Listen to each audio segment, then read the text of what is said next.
The cupboard is open.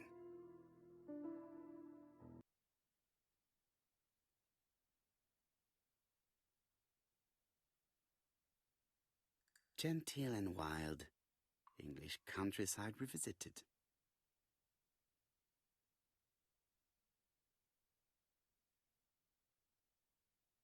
The Railway Children, E. Nesbit.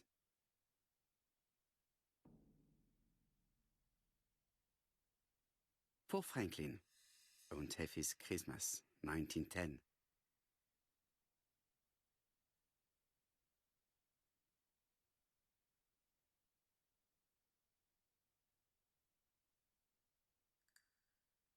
Traveling in China, a practical guide for English travelers.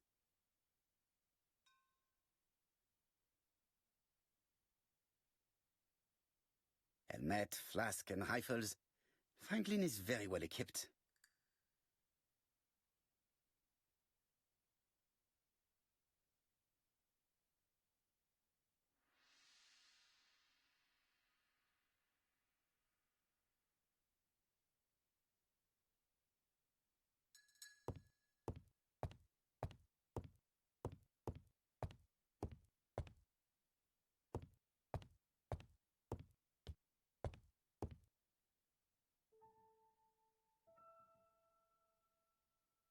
July 1920, Alaska Peninsula.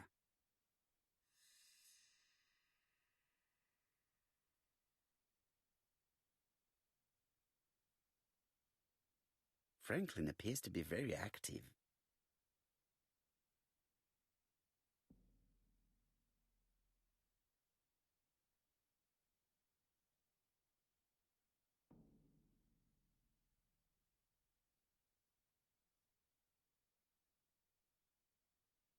Franklin Clark appears to be a typical British gentleman, a good sportsman, a hunter, a traveler.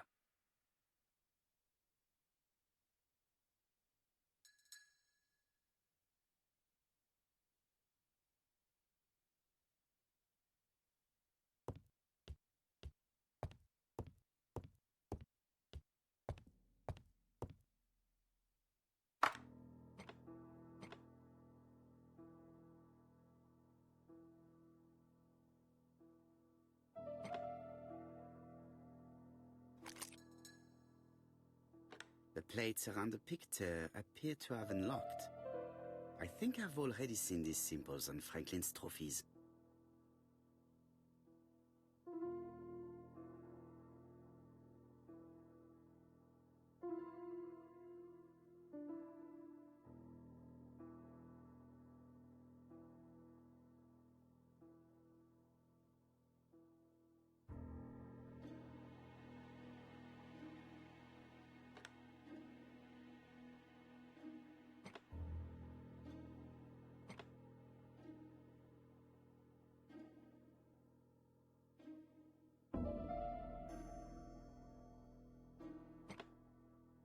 The Lion of Sumatra.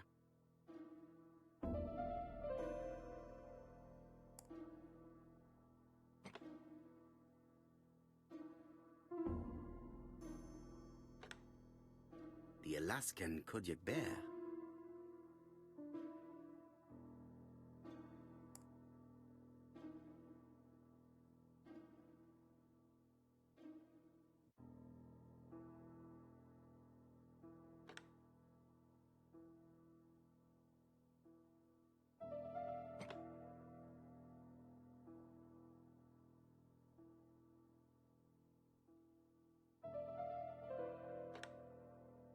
The African kudu. I heard the sound of a mechanism. Strange way of protecting one's safe. Triangulating one's hunting sites on a map.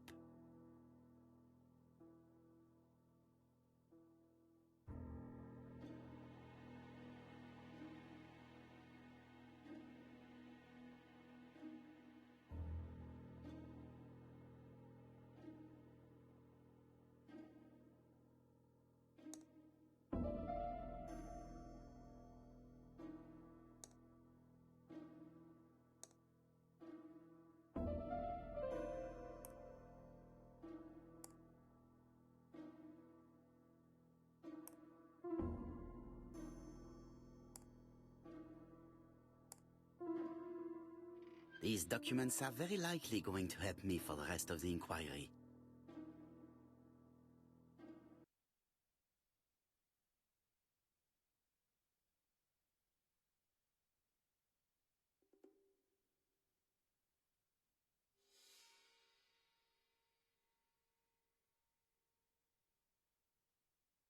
A dozen gold sovereigns, some shares for the Southern Railway and some treasury bills.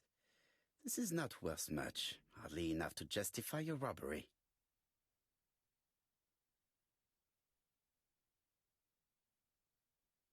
A dozen gold sovereigns, some shares for the Southern Railway and some treasury bills. This is not worth much, hardly enough to justify a robbery. A dozen gold sovereigns, some shares for the Southern Railway and some treasury bills. This is not worth much, hardly enough to justify a robbery. Charlotte Clark, Comside, Churston, Devon. To Mr. Franklin Clark, Peninsula Hotel, Salisbury Road, Chim Sha Tsui, Kowloon, Hong Kong, Comside, 1935, January 1st. I wish you with all my heart a happy year 1935. Writing my greeting cards, I have affectionate thoughts for you. Always smiling as a child, sailing to distant countries and bringing back to us trunks full of wonder. At home, everything annoys me, starting with this young Thora Sir Carmichael is so fond of. I have nobody to share my feelings with, so I write to you. How can I tell you what happens to me? The simplest way the better. I am doomed. I still have 1 year to live, no more. How do I know? I opened the secret drawer of Carmichael and read a letter not addressed to me. In this letter, Dr. Logan tells my husband in the most direct way the truth he conceals from me. Sir, I know, but my husband doesn't know I know. Please don't tell him. And if he shares the truth with you, act as you are surprised. Carl will probably speak in his usual convoluted way, but I wanted to be the first to announce it to you. It does matter to me that you are aware of what happens in Comside. Warm regards, Charlotte. Eton College School Year 1912-1913, Franklin Clark. School report for Franklin Clark. According to his teachers, Franklin was a good student, but lacked discipline.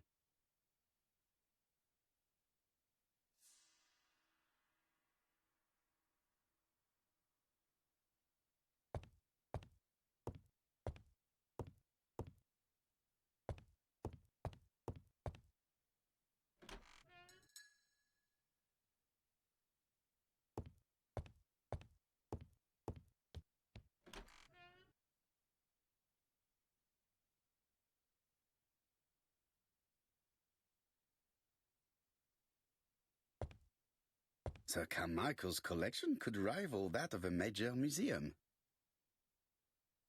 Sir Carmichael's collection?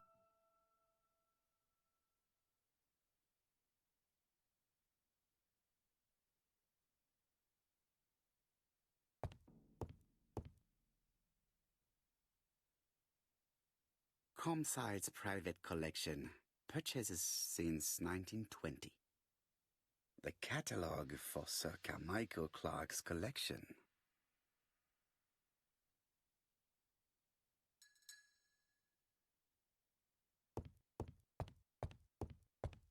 There are some very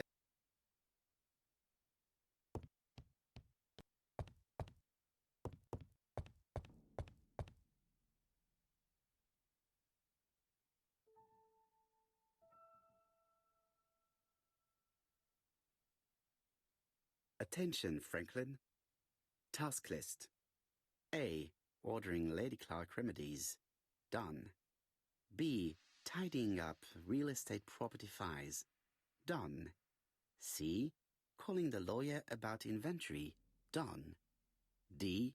Update the tenant-farmer list. Done. E. Update land rent accounting. Done. F. Ordering a restock of arsenic. Done. P.S. I have left on the living room table some of my things I don't want to keep. the locket and the dagger. I am sure you know why. Thora.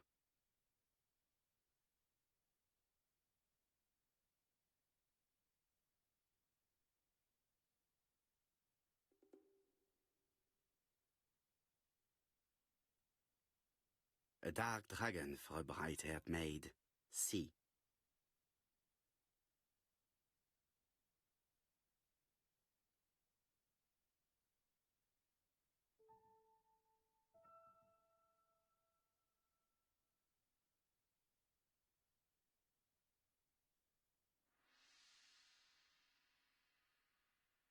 I've already seen similar daggers.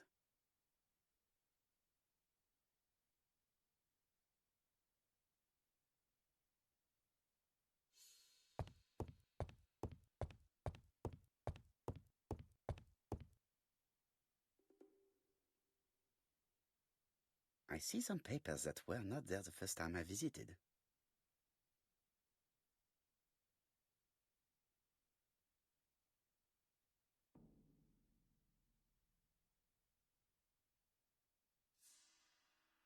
Valuers report property. Building land located in Comside, Churston client, Sir Carmichael Clark, April 15, 1935, Court and Brunskill office.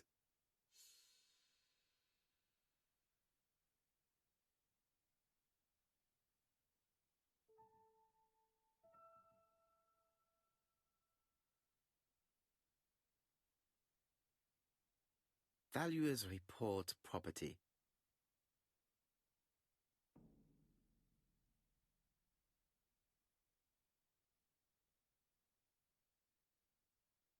Court and Brunskill. The name is familiar. Is that not the name of the firm Donald Fraser works for?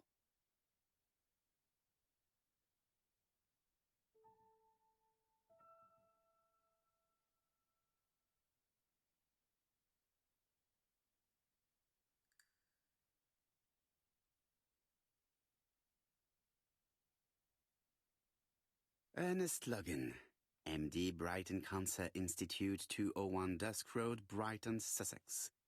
To Sir Carmichael Clark, MD, Comside, Churston, Devon. Brighton, 1935, January the 5th. As a man of science, I owe it to you to be completely frank. Lady Clark, your wife is suffering from a generalized terminal cancer. I confess I didn't suspect anything like that during the first exams. But with the test results I have received today, there is unfortunately no place for doubt. I estimate that Lady Clark's life expectancy is no more than 1 year. Hospitalization would not help in her case, so I advise you to keep her at home and provide her with as much morphine as required to ease her last moments. Yours sincerely, Ernest Logan.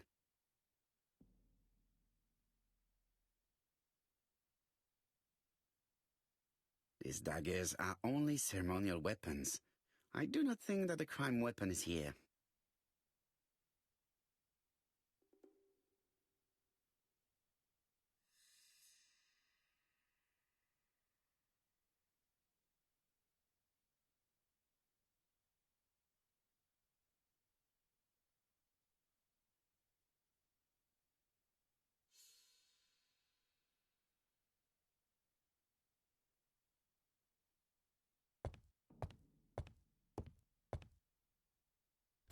The door is locked. The door is locked.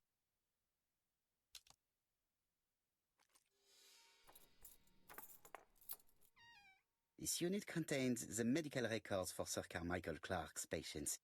Let us study them closely and see if there are any familiar names. No dust on the records from A to D. They've been handled recently. No known names. Disappointing.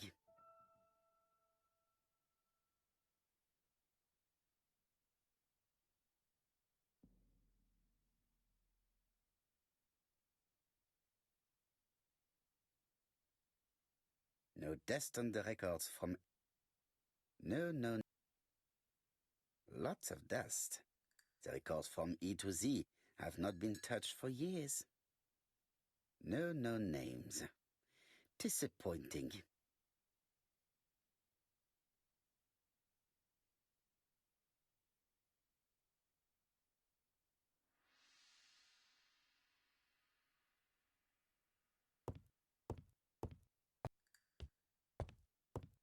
Order and method above all.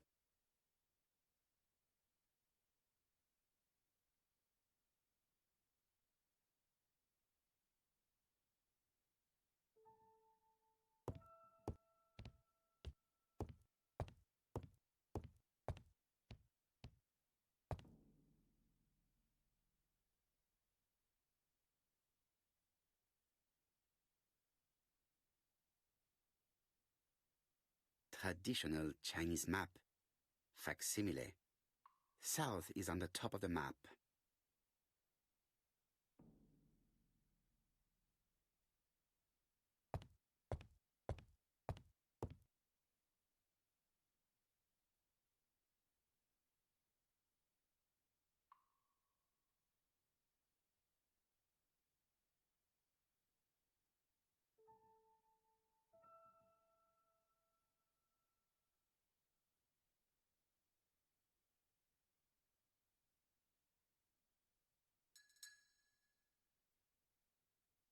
Compass point to the south. Bronze and magnetite. Han Dynasty, circa 210 BC. Purchased in Hong Kong 1935.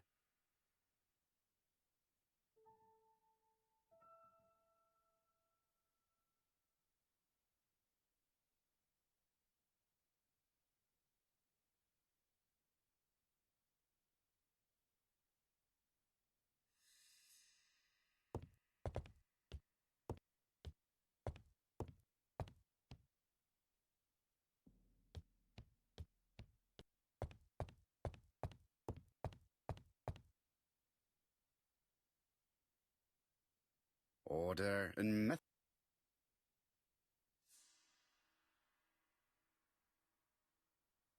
Sir Carmichael's collection could rival that of a major museum.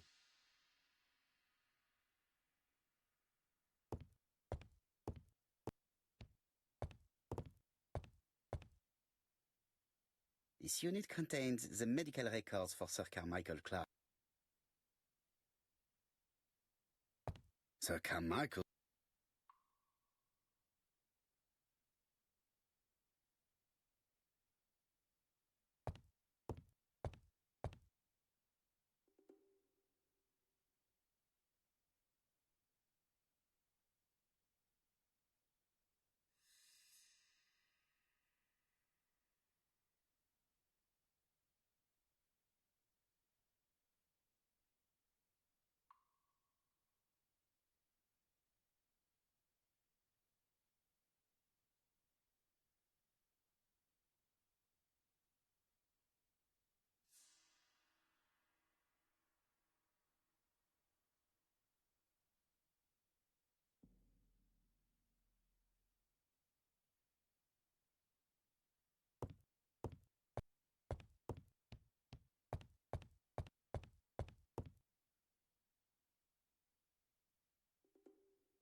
Comside's private collection. The catalogue.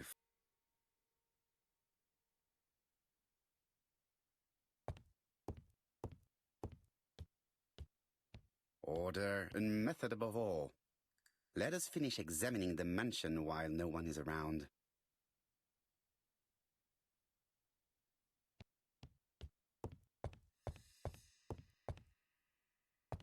There are some.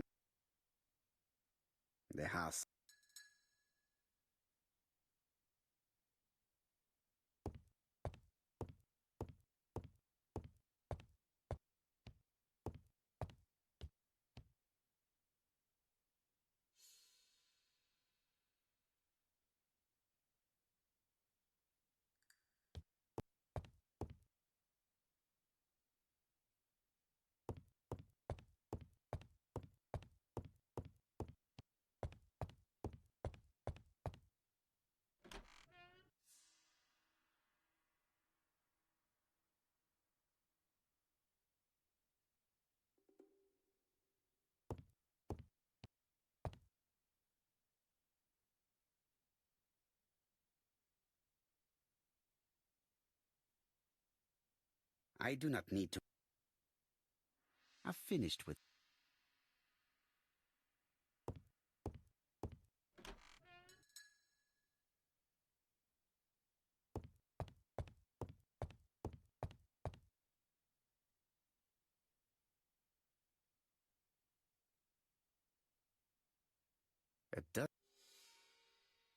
Sir Carmichael Clark, Campsite Churton, Devon, to Mr. Franklin Clark, Peninsula Hotel, Salisbury Road, Tsim Sha Tsui, Kowloon, Hong Kong.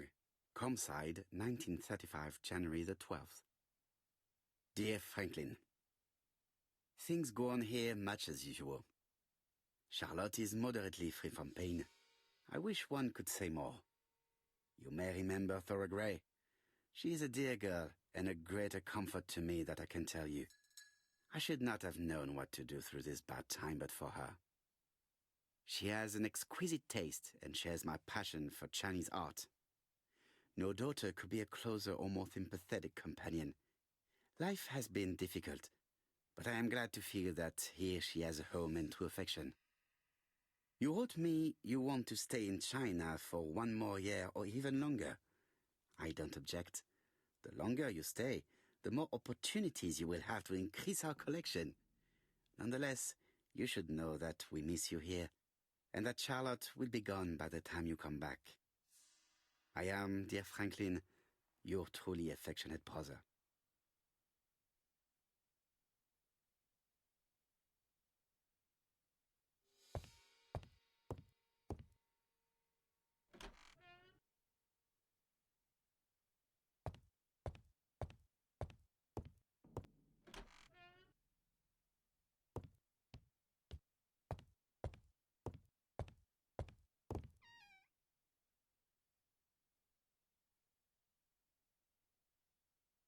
Where is the horrible smell of carrion coming from?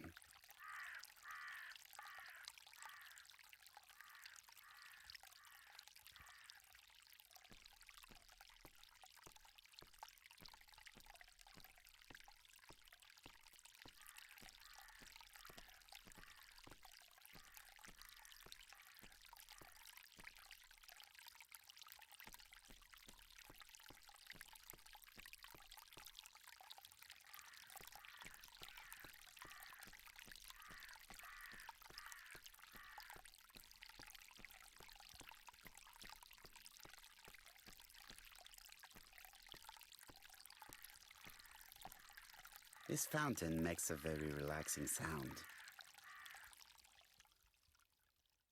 This wisteria is in full bloom.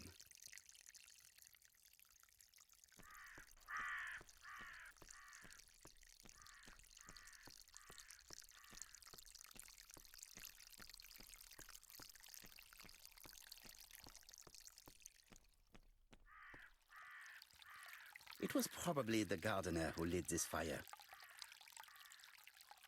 Look here. I wonder if someone wanted to get rid of these papers. This object will probably be useful to me.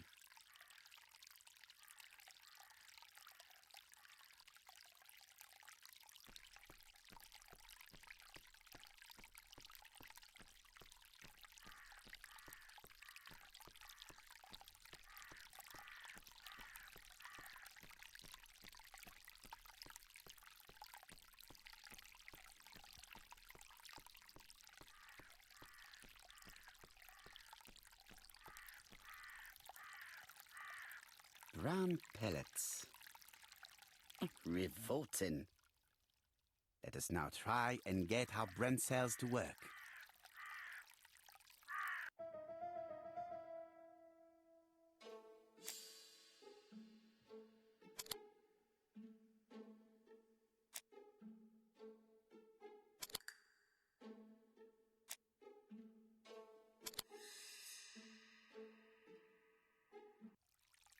Everything that Thora Gray has left behind comes from Sir Carmichael's collection.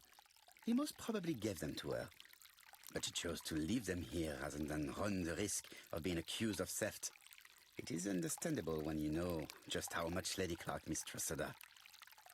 Let us now try and get our brain cells to work.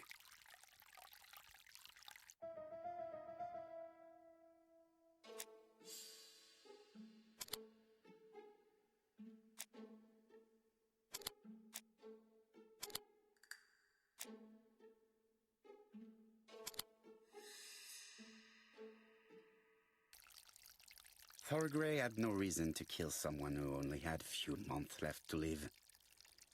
The poison she ordered was for rats. The gardener must have made good use of it, considering the stinking remains on the path, not far from the property. I've finished here. I must put the skeleton key back and inform Hastings that I'm returning to London.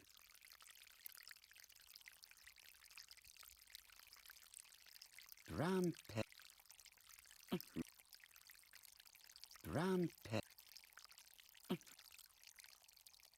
Tut-tut.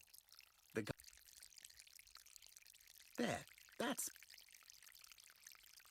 There, that's... There, that...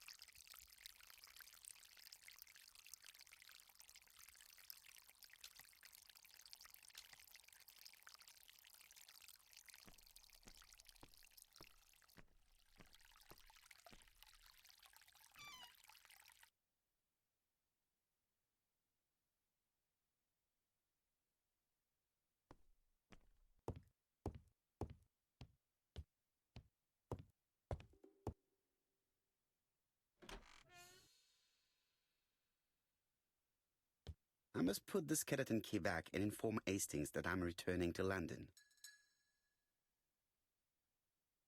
I must put the skeleton key back and inform Hastings that I'm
May you have peace, Carmichael.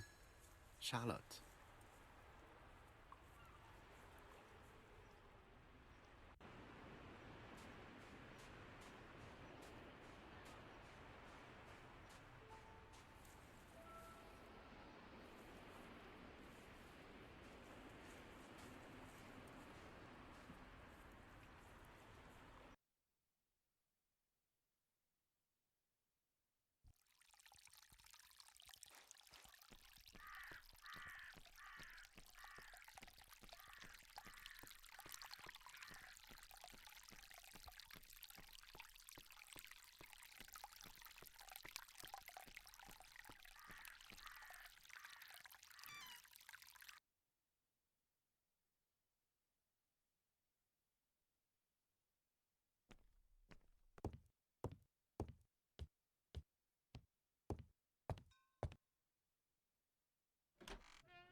Perfect. Nothing else is keeping me here.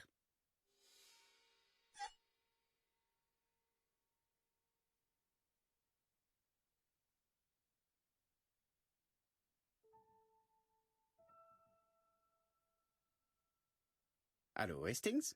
I have finished in Sherdston. I will take the first train.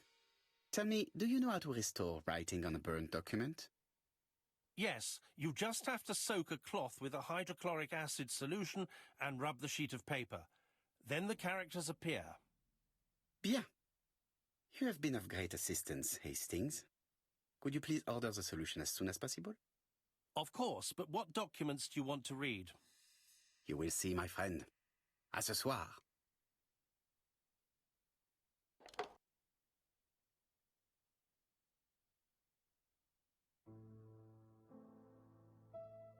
Donald Fraser is here. He insisted on waiting to see you.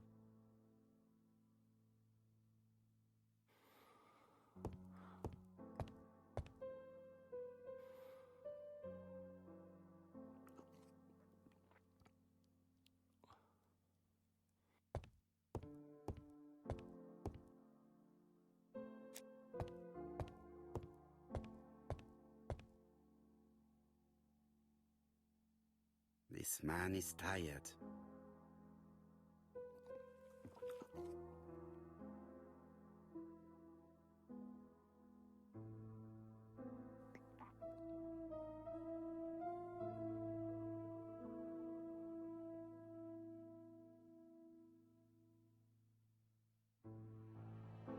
Donald is short of sleep, and it looks as if he didn't even bother to undress before going to bed.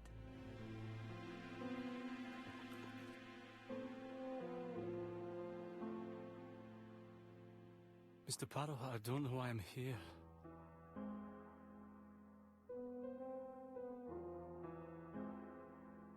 You wanted to talk, and you came to find the only man capable of hearing you. Mr. Poirot, since Betty's death, I've doubts about myself. I don't know what to do. And I keep having a horrible dream 3 nights in a row.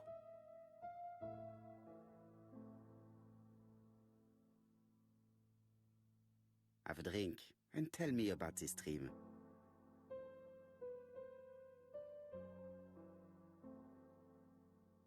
It's always the same. I'm on the beach with Betty.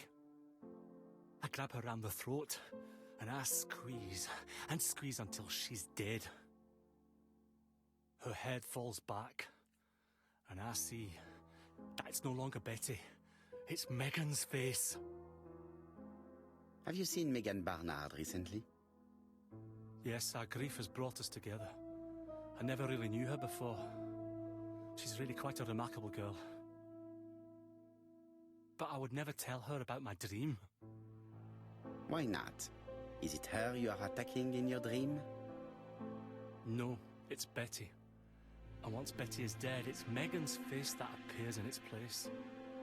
Very interesting. Let us now try and get our brain cells to work.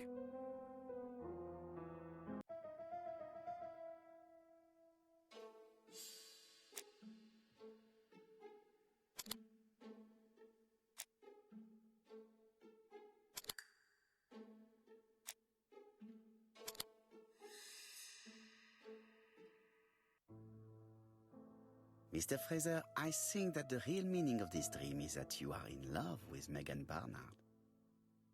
Please go on. Do. This dream certainly betrays your guilt. Oh. But what do you feel guilty about? Having killed your fiancée? Possible. Or forgetting her very quickly for her sister? Certainly. And this forgetting is perceived as a second death. So you don't really think I was the one who killed Betty? I do not exclude this theory. I am simply saying that I do not need to know that fact to explain your dream and your guilt. Thank you for being frank, Mr. Poirot. You've helped me a great deal. I'm going back to Bexhill. I'll not take any more of your time up. It is late, Mr. Fraser, and you are tired. I'll sleep on the train. I like trains. It's easy to sleep rocked by the sound of the wheels. Poor boy, he seems completely lost. Well, women seem to like him. I think Megan will take care of him. Oh, I remember. Did you order the product I needed? Yes, we'll be receiving it tomorrow. Bien, it is late, and I asked Miss Gray to come tomorrow morning. I have a few questions I wish to ask her.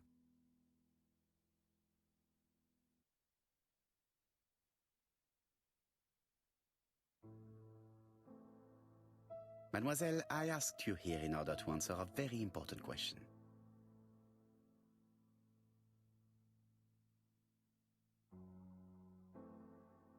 Am I right in thinking you said that you did not speak to anyone on the day Sir Carmichael was murdered?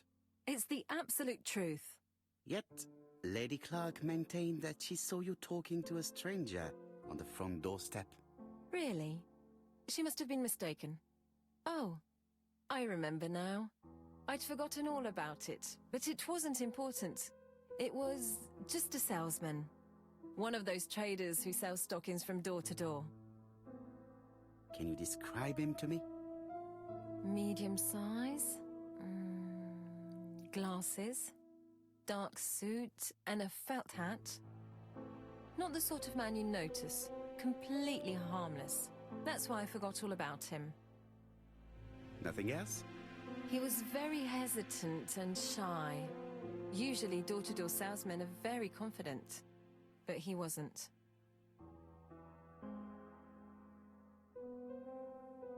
You did not leave Cheston willingly, I believe. I don't wish to lie. Lady Clark did not appreciate my presence. And Franklin could not go against the wishes of a sick lady. He is a good man, and he worries a great deal about his sister-in-law. I noticed that you left some personal belongings behind at Cheston. It was too risky for you to keep these objects, am I correct? Risky? What was the risk? You know very well what Lady Clark might have said if you had kept these objects. Indeed. These objects were gifts. But Lady Clark would have been convinced that I'd stolen them. By returning them, I put an end to such evil gossip. Bien. I must ask you one last question. Please reply frankly with either yes or no. If Lady Clark had died, would you have agreed to marry Sir Carmichael if he'd asked you? How dare you ask such a question?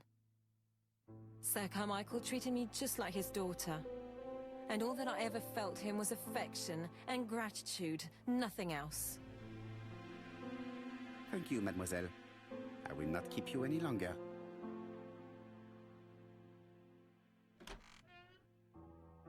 I met Thora Grey on the stairs. Her cheeks were ablaze, and she appeared to be deeply hurt. Poirot, have you offended the poor girl again? Do you have good reasons for accusing her? I accused her of nothing, Hastings. I simply asked her an important question she did not answer. Let us see if we can answer it for her. Let us now try and get our brain cells to work.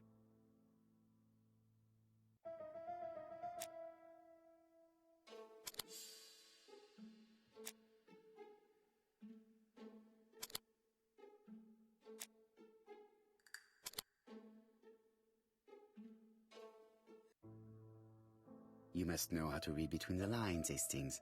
When Sir Carmichael refers to paternal affection, he is lying to himself. Read this engraving on the brooch. A dark dragon for an angel with glossy hair. These are the words of a lover, not a father. Lady Clark was not wrong. What if Sir Carmichael had fallen in love with his secretary? That doesn't mean that she forced him to do so. True, there are extenuating circumstances. She is a penniless orphan. But she is calculating. Just look how she avoided it when asked if she would have married Clark. I see. You think she seduced Sir Carmichael for her own gain, and that now she is doing the same with his brother. Poirot, your world is a very dark place. Do not get carried away, mon ami. We have another more important matter to settle. Really? Yes, would you believe that Miss Grey taught me something new? Let us now try and get our brain cells to work.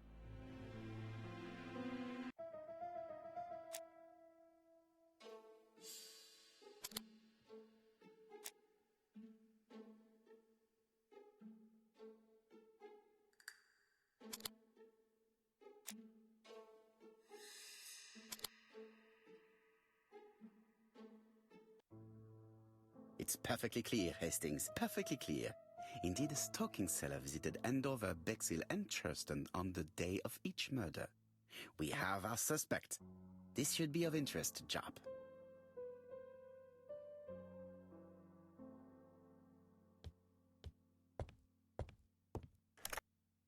Chief Inspector, we are looking for a stocking salesman. I see you have a suspect. Yes. Contact all the stocking wholesalers who may employ him. Your suspect is a salesman? No, he does not take orders. He sells door to door. Right. The hunt is on.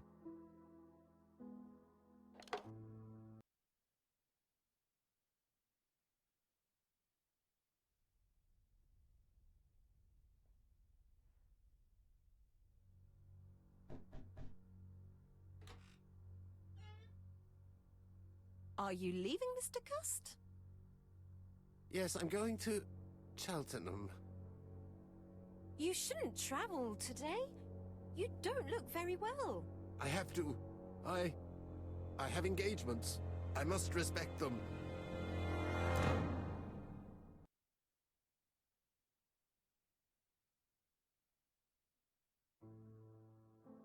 Can you get the post, Hastings? And why don't you go and get it yourself? Très bien. What's going on? I've never known Hastings to be so disagreeable.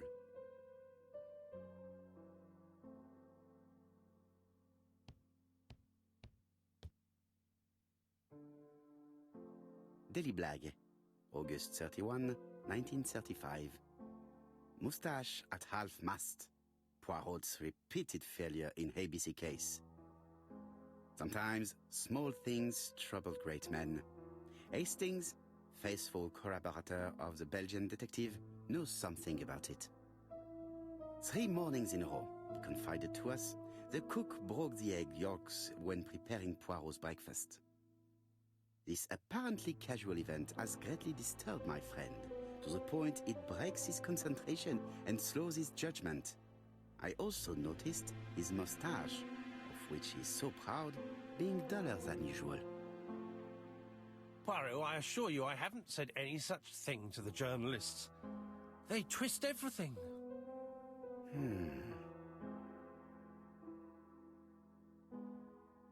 Royal Mathematical and Statistical Society's Bulletin, September the 9th, 1935. The Alphabet Murder, a methodical madman. It's highly probable that the alphabet murderer will kill again. Could we possibly estimate the number of victims in his next crime? Yes, and it is easy. As soon as we know the ratio of towns, cities and villages whose names begin with a D and the ratio of English people whose names are spelled the same. On the one hand, the ratio of towns, cities and villages in England with a name starting with D, and on the other hand, the ratio of English people with a name also starting with D. After this initial calculation, it is easy to deduce the likelihood of actually being murdered if you belong to the target population. Go to the last page to find our results and details on the calculations.